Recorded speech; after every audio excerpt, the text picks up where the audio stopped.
What's going on, everybody? Prophecy Wiz, and today I'm going to be showing you guys how to choose the right Yu-Gi-Oh deck for you. Even though I play Voiceless and I've played Voiceless for a long time, I always test every deck, every format. These are the decks that I find that I enjoy and find to be viable, and I want to show you guys how I make my choice, the choices I've made, and how you guys can make the right choice for you. I know this video has had a long hiatus since my last video, but I wanted to make sure that I'm bringing you guys quality content and the best available information, and I wasn't just springing something on because it was a new format. So today's videos are going to be highly educated. I've been playing 7 days a week, been grinding, and if you guys like this content, please be sure to like, subscribe, comment what you'd like to see below, and check out my Twitch at ProphecyWiz_. I stream generally 7 days a week, 365 days of the year.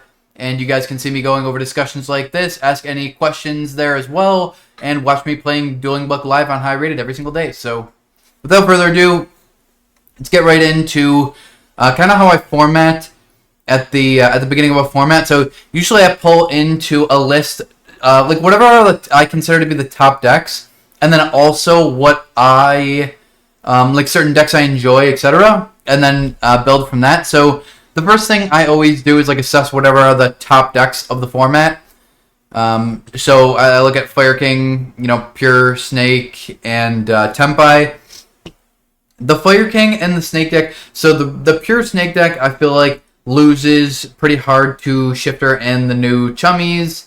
And I think with Fire King and Pure Snake, we're at what I like to imagine is the end of this deck's reign. And more importantly, it is, like, I think it's very hard to find a true competitive advantage with these decks. So, these decks are not something I personally would choose to play for this format. They are very strong, though. I think the Fire King deck is a lot stronger. So, if you guys are wanting to play that, I know we just got a new set with a lot of these cards in it. Feel free to try that out if that's something that interests you, but it doesn't interest me because I think I can't find, like, a definitive competitive advantage of why I should win every time. The next deck that comes to mind is Tempai. Tempai is very easy to play, so if you're a newer player, Tempai is definitely something that I think is worthwhile to check out. I think Biden Dragon just got a reprint, and this deck is very easy to pilot. It definitely is like a deck that can carry. I know some very good players that do play Tempai. Even though this deck can be handheld, this deck also can just be really strong and have some skillful interaction. So I think this deck is good. However, I would personally never play this deck. The reason being is because it chooses to go second. I'm just never going to sit down, look my opponent in the eye, and tell them they can go first. I think it also becomes a lot worse in top cut. So, for that reason, I would never play it. I think certain decks are just too strong, and you're just going to lose. Like, I think this deck is very bad into, like, Centurion and Voiceless when they go first. So, I wouldn't play that. YuGiOh. I think YuGiOh has, like, a tough time into Tempai, although its boards are crazy.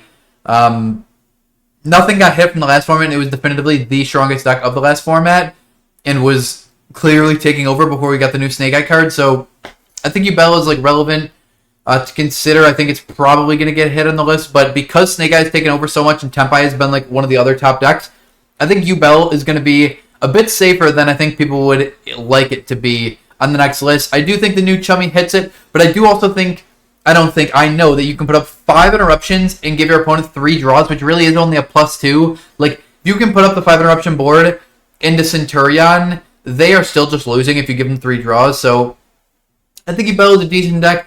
I don't love the amount of non-engine that it can play, and I don't any longer think it is the best going first deck in the game, which I'll explain a little bit later on. So, the next deck to look at is Centurion. Centurion's been on a rise. Centurion is something that I considered playing for YCS Niagara. It's something I played last format on DB. I played it to 1,000 rated on DB this format as well on my secondary account. I got 1,300 rated with Voiceless on my main account, then played to 1,000 on my backup account with Centurion because I really, really enjoy this deck. I think this deck is super strong. I think it's like a very good option, and it can play a ton of hand traps. It can play 15 one-card starters. Its end board is just double Omni Negate, draw 2 cards, but it also can be like Omni Negate Cerevis, Omni Negate Pop. It has like a lot of versatility, and I think it's really good into both Chummies. It's great into Shifter. It can even play Shifter. Can play all the good hand traps. So I think Centurion is something I really enjoy and would like to keep on the table. And that, so when I find a deck, so like usually I will put together all the decks on DB with, you know, kind of a face card that just tells me like, what is this deck? And then slide all the other decks into like this other tier. And once I have a deck that like I want to consider for that format, I put it to the end and then I kind of look at them all objectively, and I'll explain that at the end. So if you guys have any questions about this process or anything like this, or if it helps, please make sure to drop a comment below. So the next deck is Voiceless. Obviously, I've been in Voiceless for a few months. I think Voiceless is always just going to be really good, and I think Voiceless is always something I need to consider because I think I can play Voiceless at like a mastery level, which definitely matters. Because even if it's a bit weaker than another deck I could play, I can play this deck very well every time, and that definitely matters. Like I know all my windows, my interactions with Voiceless, so it's something to consider. Though I do think it is a bit weaker than Centurion. I think Centurion could be argued as just a better version of Voiceless, but we'll talk about it at the end. Rescue-ACE. Rescue-ACE is an interesting one because I think Rescue-ACE is super good. And of the Snake Eye decks, this is probably the one I would play the most. I would be the most likely to play Rescue-ACE. I think that it plays good into Shifter, good into both Chummies. It could just set up the 5. Back row can still set up an insane board. And I think this deck is like a genuine strong threat. I think it has good recursion. I think this deck is really like the total package. I really think this deck is super good, and this is definitely like another deck that I would keep into consideration when like at the beginning of a format or the middle of a format, whatever. I think this list should also help when like Malice and YuGiOh come out, because I think you can kind of put together the same thing and then like consider like YuGiOh and Malice in this same like in this list as well, and then make your decisions on those. I don't have those in here yet because they're not out yet, but that's kind of relevant. Runic, I think that even if you play this deck very fast and play it with like the White Forest cards, the deck is too likely to go into time, and I'm just not willing to play a risky deck like that wants to go into time. I think the Runic cards are actually really cool. I think they just get a really bad name because their strategies are either like super stally or they play floodgates. But if you play with the Whitewood cards, I think the Whitewoods are cool. I think the Runics are cool, like design, but it's just not for me, especially because I think the Runic deck doesn't want to play hand traps. I think the Runic deck wants to play like with the Whitewood cards specifically, because I'm just not playing like a random flood deck that wants to deck your opponent out. That seems just not good to me. Especially because you're going to play things like Voiceless that will just beat it every time. That, like, it just feels very random to me. And the Whitewood cards want to play with Breakers, in my opinion. I've tested them without, and it just, I've tested them without the Runic cards as well. I think they just want to play Spells and Traps and Breakers, which is why you play the Runic with them. So for Runic, for me, Runic would just be a no-go. The next up is Labyrinth. I love Labyrinth. I think Labyrinth is awesome. I've played Labyrinth like a few different times through my time playing Yu-Gi-Oh! I topped the YCS with Labyrinth. I really enjoy this deck, and I think it's definitely something that, like, especially at the beginning of a format, I would take, or if I was just deciding what deck I wanted to play, I would definitely always keep like Labyrinth in the back of my mind and then like keep it as part of the decision tree. Chimera, I think this deck is just what plays way too many random cards and bricks. I think it's so strong though when you play with Breakers and they open good, but I think it can be not as good as the new Chummy, and it's like really hit or miss into hand traps. So it's not a deck I would ever play, but I think it is really good, and it seems fun for the right person. I'm not that person though. My style is not like play a bunch of, like, it plays a bunch of one-ofs and it like it can put up like really broken stuff, but it just feels like it's apt to draw like not great hands, and that's just not for me. Branded, I think there's just too many hand traps, and I think Impulse is too good against this deck right now. It also feels like it plays a lot of bricks to me, so this is the deck I never would personally play. Mermail is an interesting one. So like Mermail is the deck that I took to my very first ever regional. My logo is Toad for a reason. My logo is Toad because I played Mermails with Toad, and then I played Paleo for years. Like, I was playing Mermail the first time I played against the Paleo deck, and the day I picked up the Paleo deck, I was on Mermail at a regional, my very first regional. This is the deck that made me love Yu-Gi-Oh! and now that it's good again, it's definitely something that, like, I would want to personally take into consideration. I think it seems fun, and more importantly, I think this is by far the best going first deck right now. I think if you go first with Mermail and combo, you will win 100% of the time. I think it's just game. There's nothing your opponent can do about it, and they will accept losing. That is very strong. It feels like YuBell last format, but even better. Like, Mermail is the best deck going first. I think it's pretty good going second. I think it can main deck 15 hand traps. I think I've done some testing with it, and it has a hard time fitting in enough hand traps going second, but Mermail is definitely something that, like, I will be keeping into consideration. I think it also has a hard time into Shifter, but I think there are certain things that you can do to try to mitigate that, even though I'm trying to find something in the main deck that's, like, actually real and good enough to mitigate that. So, Mermail is definitely something that I will be considering, but it's definitely, like, risky into Shifter and certain other cards, so take that with what you will. I'm just showing you guys how I choose the deck I'm going to play for a format, and kind of giving you guys a guideline for what you guys can do, you know?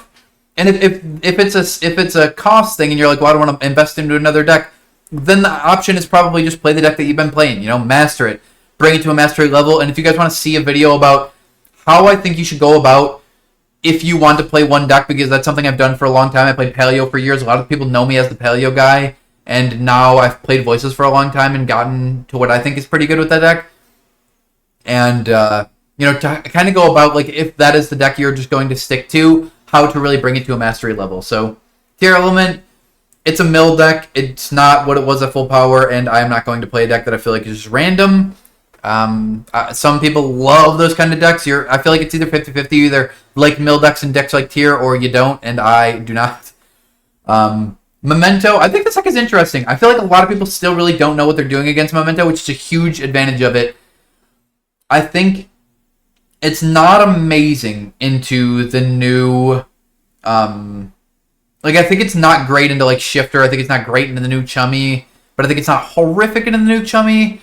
So I think it's, like, an interesting deck, but I feel like it also plays a lot of bricks, and I don't want to depend on my opponent not knowing what they're doing to choose the deck I'm playing. So for me, Memento will be out, but I think it's not a bad pick, and I think it's definitely something you should consider, because you will get some wins from people just not knowing what they do. I think you could also master this deck, and I think that there is a lot of people who haven't even fully explored how good this deck really could be.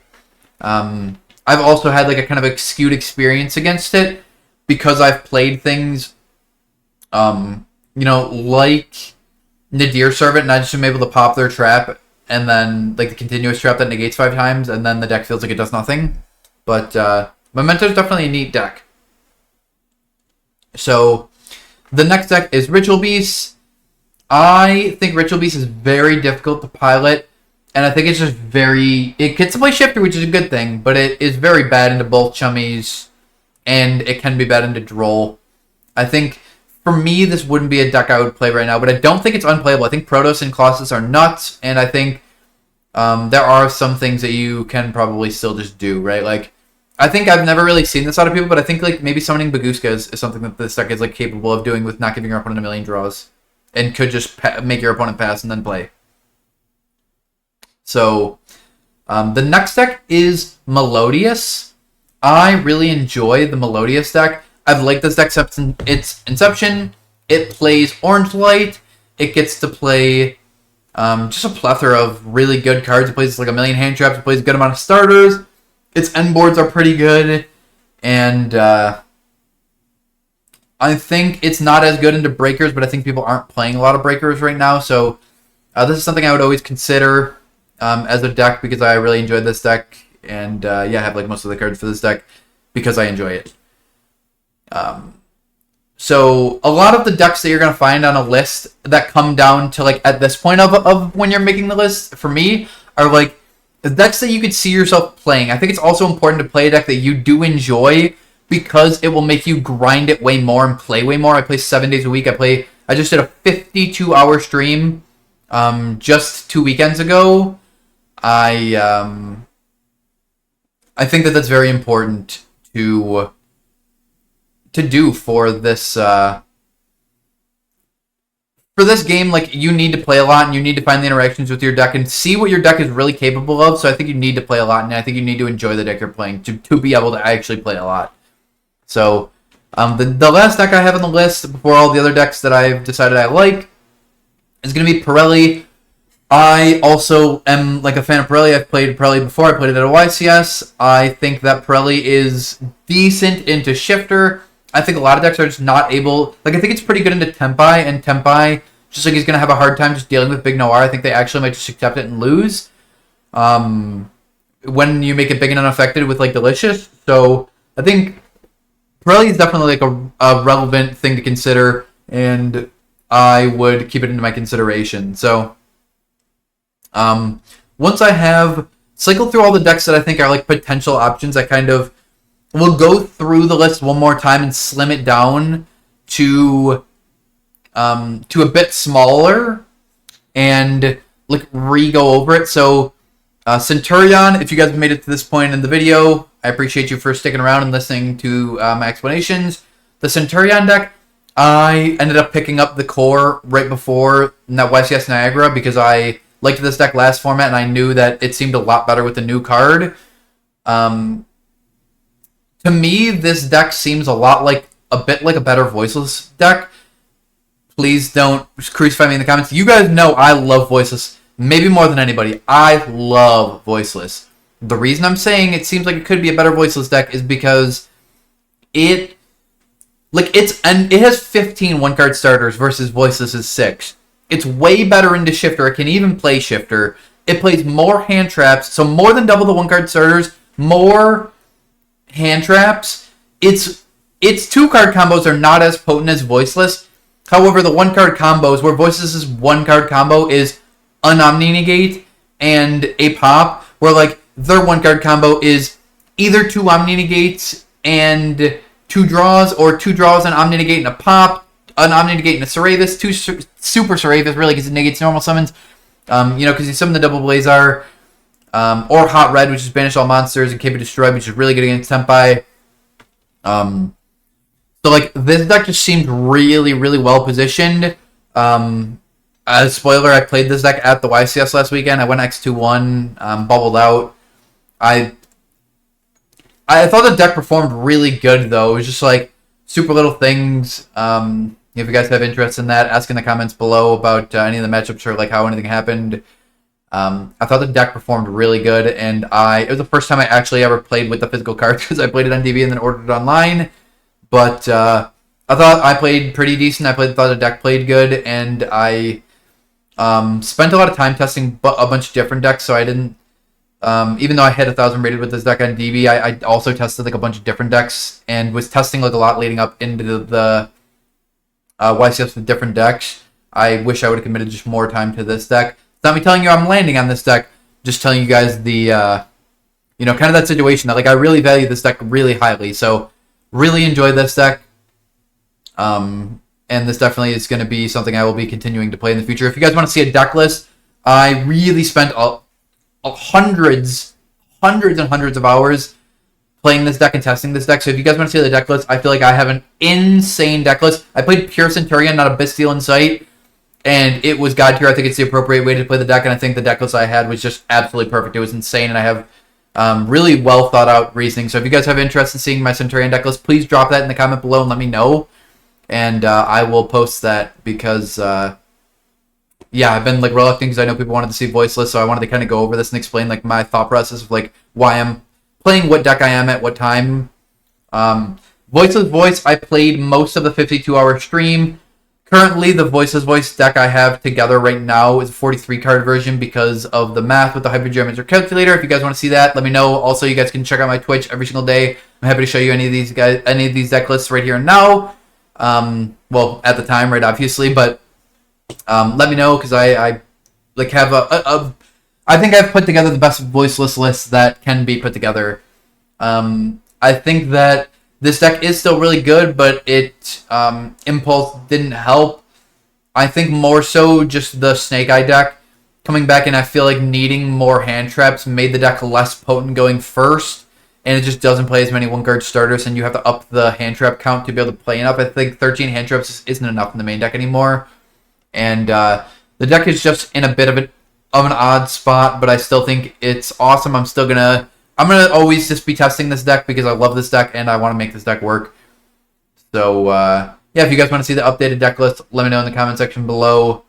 And that's something I always like keep as part of the options because it's Voiceless. I love Voiceless. But I don't think it's well positioned right now, and I do worry that everything that Centurion can do is just like a bit like it ends with like follow up, multiple draws, multiple Omni Negates, or Omni Negate pop, and like it to me it feels like Centurion might just be like upgraded Voiceless at the moment. I think Voiceless might need some support moving forward, but don't worry, I'm still gonna test it and try to make it work. It's just giving you guys the facts of kind of what I've been going through this format, because I didn't want to just like throw you guys like, oh, here's this, and then not have it be the best thing. So I wanted to really make sure I did hundreds. I've probably done 1,000 hours of testing in the in the last whatever amount of weeks. Maybe not 1,000, but hundreds and hundreds and hundreds of hours. I stream every single day for hours and hours and hours. I did a 52-hour stream 2 weeks ago. Played the YCS last weekend. Play 7 days a week. Stream every day, and play just infinite. So the next deck is Rescue-ACE. This deck I think is really cool, but I worry that it doesn't.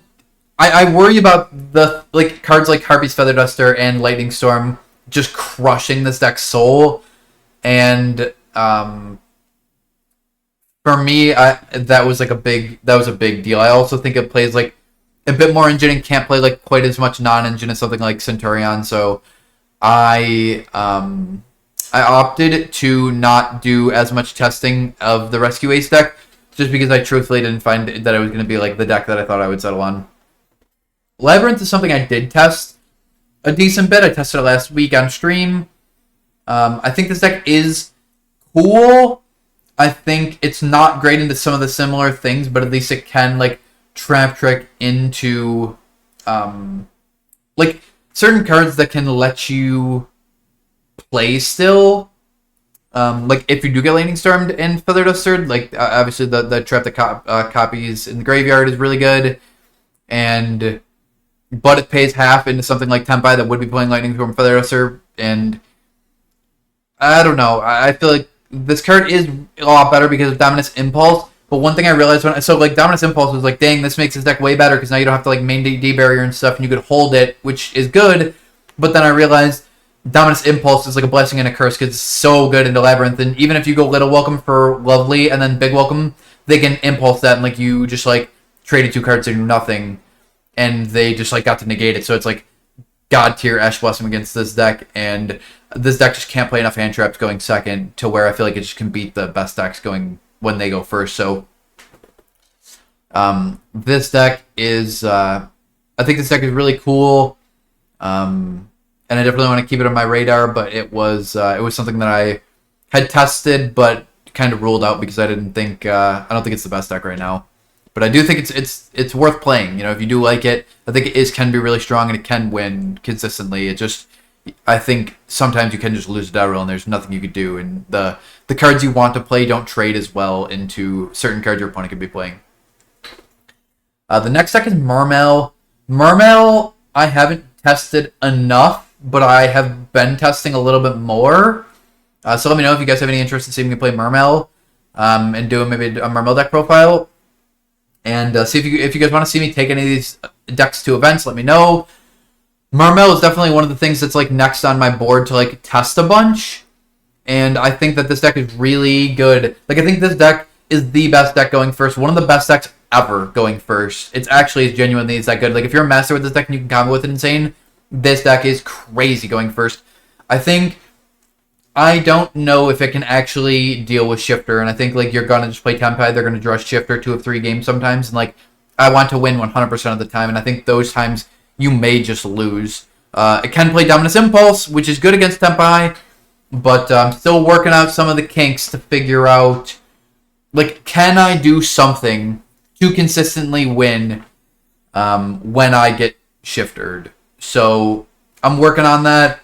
I don't know. I don't want to just like trust other people's opinion on it. I want to come to my own conclusion on that. And it's definitely something that I have a lot of interest in because I think it can play 15 hand traps in the main deck. It can squeeze in a little bit more. Its engine is super, super strong going second, and it's god tier going first. So this is something that's definitely on the board. I think this deck is more consistent and plays About the same amount of hand traps. I think they can side into more hand traps, but I think this deck, when it goes first, is just an auto win. But this deck is better into like things like Shifter. So the next deck is Melodious. I did also test Melodious. Like I said, I play every single day, and like I did this at the beginning of the format. I wanted to show you guys kind of how some of the conclusions after testing as well, but I wanted you guys to be able to do this for the next format with Raziel and Malice. And if you guys haven't ever done this before, I think this is very important to pull these decks in and make these decisions for yourself. Like, hey, I really like this, and I want to test this deck. Because a lot of people might be like, I don't like Melodious. I do. So, Melodious, I thought, seemed cool. I like Orange Light. But one of my biggest gripes with Melodious is it just cannot do anything to breakers. I think, like, these decks all can do things to breakers. This deck is just like, if your opponent opens Dark Rule, you're cooked. You've lost. There's nothing. Like, in engine, the deck can do nothing to deal with something like that. And that was something I was just not willing to deal with moving forward. So I did test it. I thought it seemed really cool. It was really fun. But past that, I couldn't really move forward any, because I just didn't think it could just beat breakers. Even though I think it's hand trap format, I think you're going to play against breakers, and the deck can't do anything. So that was tough. Purrely is interesting, because I think Purrely seemed a lot better to me at the beginning of the format. I think it can play into Tempai really well. I think it also, if it opens really well, can play into like Snake Eye. But it's tough. I feel like this deck just really needs to open like certain specific hands. And I think Purrely's definitely not bad, but it just didn't feel as good when I tested it. It felt like a lot of people, like, if they knew what they were doing, could just hold their hand traps till the right time and then interact against it. That was fine, though. Like, I felt like the majority of the times I could skillfully win with Purrely, and like Purrely was like a big thing that I thought I liked for a moment, until I realized that so many decks were playing Thrust with D-Barrier, and this deck cannot do anything to D-Barrier, right? Like, this deck doesn't care about D-Barrier. This deck doesn't care about D-Barrier because Blessings. This deck has Field Spell, doesn't care about D-Barrier. This deck, it gets D-Barriered, and I know people are going to be like, you could SP, you could do this. It loses immediately to D-Barrier. That's my opinion. I felt it. There's no really good theory around it, in my opinion. I think if your opponent goes first and has a D-Barrier, you're going to just accept losing too often, and which means, like, you could just play breakers, right, and then not play into the Thrust, but certain boards are just too strong that you just can't play breakers into, and I'm just not I'm not looking to play a breaker deck, especially with something like Mermail in the format that they'll just rip your hand apart and win for free. So that was kind of the thing with Purrely, why I had to get rid of it, because I just couldn't play in D-Barrier. And yeah, that was really that. So that left me with just 3 decks. We have Old Faithful. Old Faithful's like a little bit in the background at the moment. Like I said, I still play it, every week on stream. I don't I'm never get rid of the cards. I will always love this deck and try to play this deck, but it definitely does feel just like a weaker version of Centurion right now. It's just not as consistent. It's not as strong. It's tough. I think it can be a little bit better into back row, but I feel like back row is just not very good right now. But Voiceless definitely have its time to shine. I'll never get rid of the deck, and I'll always keep trying it. And I think it's one support card, like an E-Telly for Fairies or like a Bonfire for Fairies, away from being immediately the best deck again. But the new Centurion support, because the new Centurion support really just put it into like multiple Omni Negates and draw 2 cards, or like Omni Negate Pop, which is it's 1 card combo. It just has more than, especially after you side. I oftentimes have to take out Diviner, which people know if you play this deck, and then like this deck has 4 times the amount of 1 card starters as this does after siding, which is really like the more so issue. Game 1s were not really as much of an issue. It's more so after siding with this deck. So this deck is a little bit in the background, but let me know if you guys want to see the updated deck profile, because I do think I have a deck that you guys will be able to succeed with. I'm trying to play a deck that I can win with 100% of the time with, and make sure I'm always playing the best option for me for the format. Like I said, Raziel and Malice formats all going to be different. I'm going to go over this list again once I've played with those decks and kind of see what I think the format's going to look like, and then we're going to get a ban list shortly after, and that's going to change everything. So definitely keep this strategy in mind for yourself. Mermail is something I'm currently testing a lot right now, because I can't play this deck really well. So I want to see if I can figure out something that it can do about Shifter, and if I think that it could be the best option. And then Centurion is like something I also have as like part of the foray. I probably have it above Voiceless, as like if I was traveling to a YCS across the country right now, I'd be more likely to play Centurion just because I think it's super good, and I think the list I have is really good. Like I said, let me know if you guys want to see that. And yeah, I have Mermail. So these 3 decks are the 3 decks that I continue testing and making decisions between for like a tournament.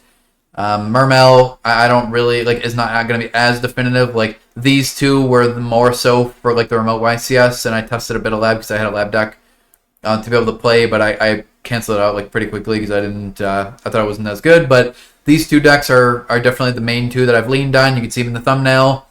And Mermail is like the one thing that I haven't tested enough, but I really like. I mean, Mermail's the deck that made me love Yu-Gi-Oh! It plays totally awesome. It's my favorite card. Like I said, it's my logo for a reason. I love playing Toad. I think it's God tier going first. I think the engine's really good going second. I think it's super skillful, which I really like. And I think it's pretty safe as well. And it's just never going to be bad, like ripping multiple cards out of your opponent's hand, putting up multiple, like Omni Negates looking at your opponent's hand and popping multiple cards is just like insane. So if I can figure out something for going second into Shifter, it's possible that this deck will be well positioned. But thank you, everybody. I appreciate everybody for tuning in, everybody for sticking with me. I'm sorry that it took me so long to get out this next video. I was just putting in a lot of rigorous testing for the format, and whenever we have like a format warping thing, like the new Chummy come in, or you know, like the Snake Eye deck getting so much stronger, I really wanted to make sure I took my time and played, and then kind of explained where I've been for the last month. I still have streamed 7 days a week for 10 weeks straight. So if you guys want to see me on Twitch, like I said, check me out, _. Yeah, with this video, I'm definitely going to, I know I say this all the time, but I'm going to be getting more consistent with the content. I wanted to really test out a lot of the newer, like a lot of these decks, and kind of come to some conclusions before I put this video out. And now moving forward, I'm going to try to get out 2 videos a week. So let me know what you guys want to see for the next video.